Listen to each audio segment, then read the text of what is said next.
South Korea's IT firms have tightened their grip on the global semiconductor and displays market, enjoying a massive surge in demand since the turn of the year. Their impressive gains working as the main driver for the country's trade account in recent months.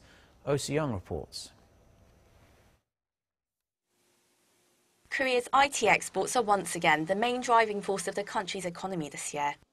According to industry data, Korea's trade surplus in semiconductors and displays amounted to $42.2 billion from January to July this year. It accounted for more than three-quarters of the country's positive trade balance during the same period. The surplus in semiconductors alone were tallied at $28.8 billion, jumping 130% on-year and exceeding the total from the whole of 2016. Memory chips took up the lion's share, with a surplus of $27.2 billion.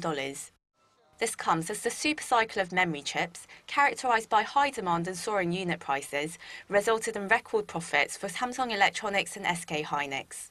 With these companies now expanding into the non-memory sector, the trade balance in system semiconductors also pulled itself out of the red, from a deficit of $1.9 billion last year to a surplus of $1.4 billion. High demand for OLED and LCD panels also boosted Korea's trade account, with the surplus in displays seen at $13.4 billion up to July, up 10% on-year. LG Display is the world's #1 panel producer, accounting for 22% of global sales, and Samsung Display ranks 5th, holding a 10% share of the market.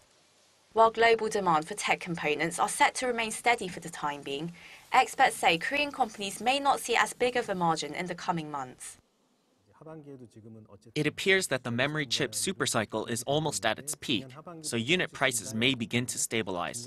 While demand is likely to remain high, other global players could seize a larger market share. Also, with growing competition in the panel industry, especially with China's state-backed companies playing catch-up, experts say Korea's chip and display companies must continue to make fast investments to develop new cutting-edge technologies.